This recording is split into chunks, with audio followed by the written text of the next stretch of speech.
Depois do arrebatamento da maioria dos crentes. As bodas do Cordeiro virão depois do arrebatamento da maioria dos crentes, 1 segundo 4:15 da manhã menos 17.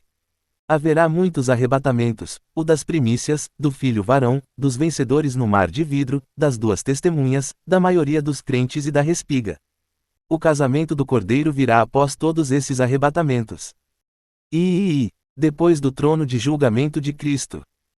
O casamento do Cordeiro também se seguirá ao julgamento no trono de julgamento de Cristo, 2 Cor 5:10 da manhã. Depois de todos os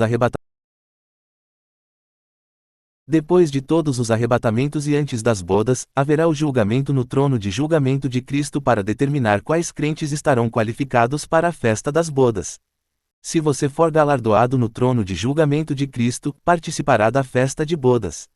Se não for galardoado, mas desaprovado pelo Senhor, não perecerá, mas sofrerá uma perda como aquela descrita em 1 Coríntios 3:15 da manhã. Este versículo diz: se a obra de alguém se queimar, sofrerá ele dano, mas esse mesmo será salvo, todavia, como que através do fogo. Os salvos que sofrerão dano certamente perderão a festa das bodas. De acordo com Mateus 25, 1-13, as 5 virgens sábias serão admitidas à festa das bodas, e as 5 tolas serão rejeitadas. O julgamento no trono de julgamento de Cristo não determinará se seremos salvos ou pereceremos, mas decidirá se receberemos um galardão do Senhor ou sofreremos perda. Somente os salvos aparecerão diante do trono de julgamento. Quando o Senhor estiver descendo do céu à terra, ele se deterá um pouco no ar, onde cuidará de certos assuntos. O trono de julgamento de Cristo será estabelecido no ar e as bodas também ocorrerão lá.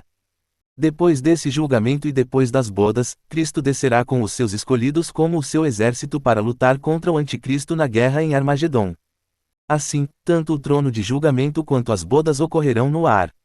Portanto, as bodas ocorrerão depois da destruição da prostituta, depois de todos os arrebatamentos e depois do julgamento no trono de julgamento de Cristo. Como veremos, os que são escolhidos no trono de julgamento serão a noiva e também os convidados na festa. Os convidados serão a noiva corporativa. As bodas do Cordeiro o louvor de uma grande multidão. Em Apocalipse 19:5-7, temos o louvor de uma grande multidão. Logo depois da destruição de Babilônia, vêm as bodas do Cordeiro. O julgamento e destruição de Babilônia, a grande, tanto a material quanto a religiosa, introduzirá o casamento do Cordeiro e o reino de Deus, v. 6. Este é o motivo de a grande multidão de salvos rejubilar-se e louvar com aleluias, versos 1, 3, 6, e os 24 anciãos e, os 4 seres viventes unirem-se a eles em louvor a Deus, v. 4. Que acontecimento fascinante está registrado nesses versículos.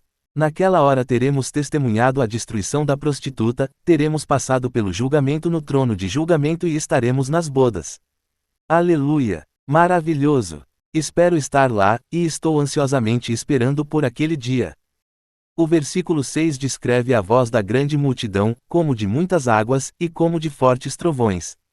O louvor como o som de muitas águas soa ininterruptamente, e o som de fortes trovões revela solenidade. A prontidão da noiva.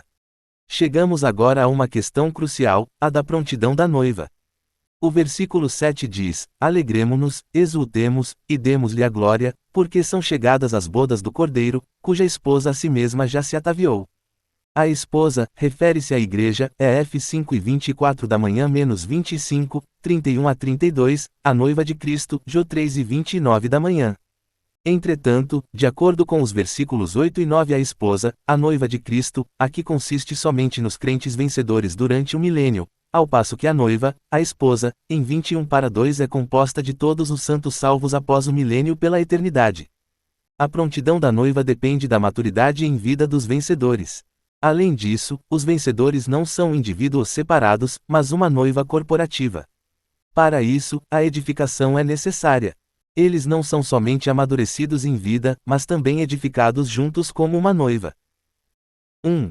Cristo vivido dentro dos santos como justiça subjetiva deles. O versículo 8 diz: pois lhe foi dado vestir-se de linho finíssimo, resplandecente e puro.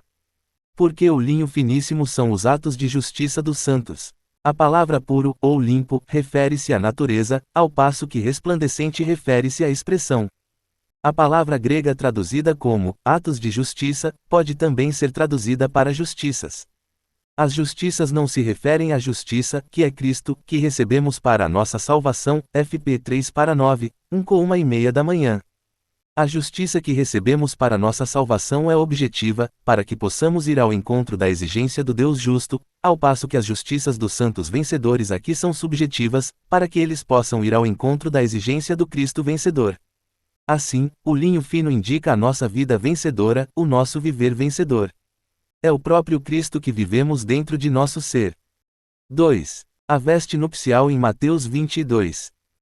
De acordo com a revelação de toda a Bíblia, nós, os salvos, precisamos de duas vestes, uma para nossa salvação e outra para nosso galardão. Para nossa salvação precisamos de uma roupa para cobrir-nos. Essa roupa é a roupa posta sobre o filho pródigo em Lucas 15. Ao retomar, o filho pródigo disse a seu pai: Pai, pequei contra o céu e diante de ti. Já não sou digno de ser chamado teu filho. Ele considerou-se indigno de estar na presença do pai, mas o pai disse a seus servos: Trazei depressa a melhor roupa, vestiu, LC 3:22 da tarde. Essa roupa é Cristo como nossa justiça. É para sermos justificados por Deus em sua presença. Todos temos essa roupa, a primeira, que é Cristo como nossa justiça, nossa justificação, que nos capacita a permanecer diante do Deus justo. Entretanto, também precisamos da segunda veste, que é a veste nupcial em Mateus 10:11 da noite e 12. Essa veste não é para nossa salvação, antes, é para nosso galardão, qualificando-nos para estarmos nas bodas do Filho de Deus. A primeira veste qualifica-nos para nossa salvação. A segunda veste qualifica-nos para nos encontrarmos com Cristo para nosso galardão. A segunda veste é a obra do Espírito Santo dentro de nós. E na verdade o próprio Cristo pelo qual vivemos e a quem vivemos dentro de nós. É o Cristo expressado por meio de nós em nosso viver diário. Essas são as justiças dos santos no versículo 8.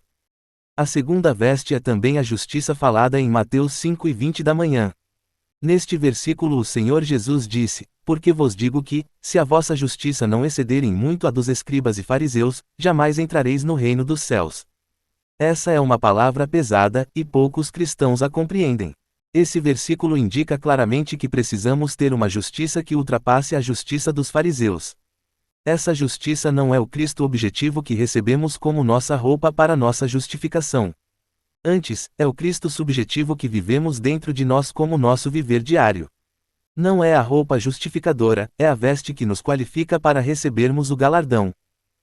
A veste nupcial em Mateus 10:11 da noite e 12 ilustra isso. Nesta parábola, o Senhor fala de um homem que entra na festa de casamento sem uma veste nupcial. Quando o rei o vê, diz: Amigo, como entraste aqui sem veste nupcial? O convidado emudeceu. Então o rei disse aos seus servos: Amarrai-o de pés e mãos, e lançai-o para fora, nas trevas, ali haverá choro e ranger de dentes. MT 10:13 da noite. A veste nupcial não é a veste justificadora, é uma veste muito especial. De acordo com o costume dos antigos judeus, ninguém poderia ir a uma festa de casamento sem uma veste nupcial especial.